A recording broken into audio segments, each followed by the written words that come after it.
তো শবে বরাতের রাতে আমরা কি করব? শবে বরাতের রাতে আমরা কি করতে পারি? কেন এ রাত? হাদিস শরীফে নবীজি সাল্লাল্লাহু আলাইহি সাল্লাম বলেন, ও আমার উম্মতেরা, যখন শাবান মাসের 14 তারিখ তোমাদের কাছে চলে আসে, তখন তোমরা ফাকুমু লাইলাহা, রাত্রি জাগরণ করো, এবং পরের দিনে ওয়াসুমু নাহারাহা, পরের দিন যখন তোমাদের কাছে চলে আসবে তোমরা পরের দিনে রোজা রাখো। তাহলে আমরা এই বিষয়টা ক্লিয়ার জানতে পারলাম যে এই রাত নবীজি সাল্লাল্লাহু আলাইহি সাল্লামের আদেশ অনুযায়ী আমাদের রাতে ইবাদত এবং পরের দিন রোজা, এই দুইটা কাজই আমাদের মেইন মাকসাদ থাকবে ইনশাআল্লাহ তাআলা। সম্মানিত উপস্থিতি, নবীজি সাল্লাল্লাহু আলাইহি সাল্লাম বলেন, ফাইন্নাল্লাহ তাআলা ইয়ানজিলু ফিহা লিগুরুবিশ শামসি ইলাস সামাঈদ দুনিয়া, আল্লাহ তাআলা নিশ্চয় এ রাতে প্রথম আসমানে অবতরণ করেন। আমরা জানি আল্লাহ পাক রব্বুল আলামিন পৃথিবীর সর্বত্রে সর্বসময়, আমরা এটাই বিশ্বাস করি, সব জায়গাতে আল্লাহ তাআলা বিদ্যমান। কোনো একটা নির্দিষ্ট স্থানে আল্লাহ তাআলা কখনোই স্থির নন বা বিদ্যমান নন। সর্বত্রে সর্ব জায়গায়, আসমান বলেন, জমিন বলেন, পাহাড় বলেন, পর্বত বলেন, নদী নালা খাল বিল, সর্বত্রে আল্লাহ তাআলা বিদ্যমান। এই হাদিসের দ্বারা হয়তোবা এটাই বোঝানো হয়েছে, নবীজি সাল্লাল্লাহু আলাইহি সাল্লাম বলেছেন যে প্রথম আসমানে আল্লাহ তাআলা অবতরণ করেন এবং বান্দাদেরকে ডাকতে থাকেন। এর দ্বারা উদ্দেশ্য হয়তো এটাই যে আল্লাহ তাআলা বান্দাদের অনেক নিকটবর্তী হয়ে যান, অনেক বেশি নিকটে চলে আসেন এবং অনেক বেশি নিকটে এসে বান্দাদেরকে আহ্বান করতে থাকেন। কি বলে? আল্লাহ তাআলা বলেন, আলা মিম মুস্তাগফিরিন ফাগফির লাহু, ও পৃথিবীর মানুষদের মধ্যে তোমরা কারা আছো যারা নাকি নিজেদের পাপকে এমনভাবে ছেয়ে ফেলেছ, নিজেদের জীবনটাকে পাপ দিয়ে এমনভাবে ভরপুর করে ফেলেছ যে মন থেকে আস্থায় হারায় যায়। আমি আল্লাহ তাআলা তাদের আহ্বান করছি, শুধু কম বেশি পাপ নয়, যেই পাপ করেছ, যে যেমন পাপই করেছ, আমি আল্লাহ তাআলা তাদের আহ্বান করছি, তোমরা আমার কাছে চাও, তোমরা আমার কাছে ক্ষমা চাও, আমি আল্লাহ তাআলা তোমাদের ক্ষমা করাইয়া দিব। অনেক সময় এমন হয়ে থাকে, আমরা গুনাহ করতে করতে নিজেদের অন্তরটাকে এমন করে ফেলি, প্রথম অবস্থায় যখন গুনাহ করি, করার পরে নিজেদের মন থেকে একটা আস্থা হারায় ফেলি যে আমরা এই গুনাহটা করলাম, হায় হায়, আল্লাহ কি আমাদের এই গুনাহটা ক্ষমা করবে?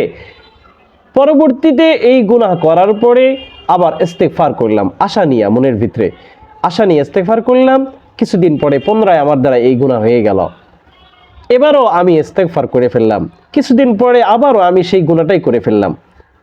এই পর্যায়ে আমার মনের ভিতর থেকে আস্থা হারায় গেল, হায় হায়, আমি তো অনেক বড় পাপী, আমার পাপের তো শেষ নাই, আমার পাপ কি আল্লাহ তাআলা ক্ষমা করবেন? আমার আল্লাহ তাআলা কি আমার পাপ ক্ষমা করতে পারেন? আমি তো অনেক বড় পাপী হয়ে পাপ করে ফেলেছি, আল্লাহ তাআলা তো আমার পাপ হয়তো বা ক্ষমা করবে না।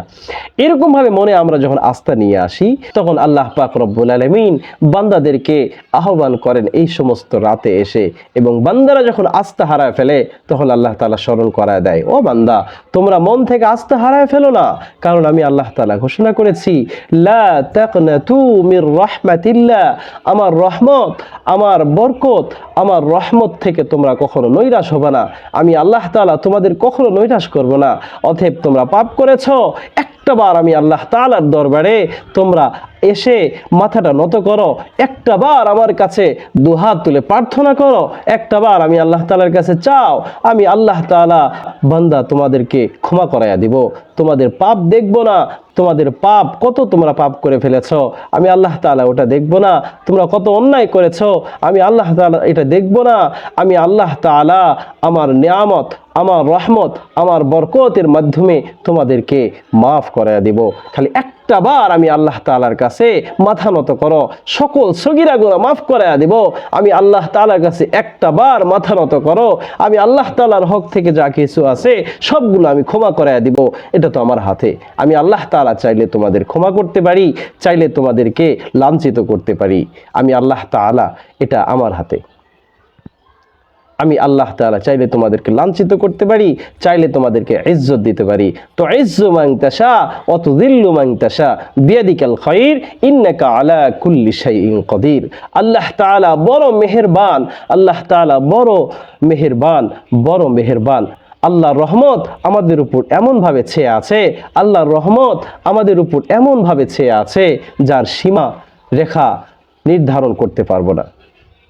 তো এরকমভাবে আল্লাহ পাক রব্বুল আলামিন এই রাতে এসে বান্দাদেরকে আহ্বান করতে থাকেন, আলা মিম মুস্তাগফিরিন ফাগফির লাহু, ও আমার বান্দারা তোমরা ইস্তিগফার করো, আমি আল্লাহ তাআলা তোমাদের ক্ষমা করে দিব।